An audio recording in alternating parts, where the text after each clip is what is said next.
এত বড় অভ্যুত্থানের পর কোনো চাঁদাবাজি দখলদারিত্ব নয়, বরং ভালো একটি ভোট চায় জনগণ, এমনটাই বলেছেন নাগরিক ঐক্যের সভাপতি মাহমুদুর রহমান মান্না।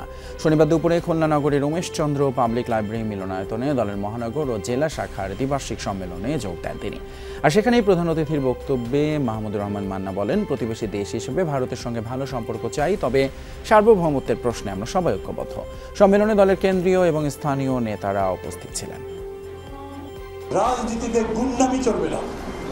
এক সরকারের কাছে আর এক সরকার গিয়ে তার সম্পত্তি দখল করবে, এক পার্টি গেছে আর এক পার্টি গিয়ে চাঁদাবাজি শুরু করবে, ব্যবসার নামে মাস্তানি করবে, এগুলো চলবে না। যারা করে তাদেরকে চিনে রাখেন। এই এত বড় অভ্যুত্থান, এত বড় জীবনদানের পরে আমরা কোনো চাঁদাবাজদের রাজত্ব দেখতে চাই না।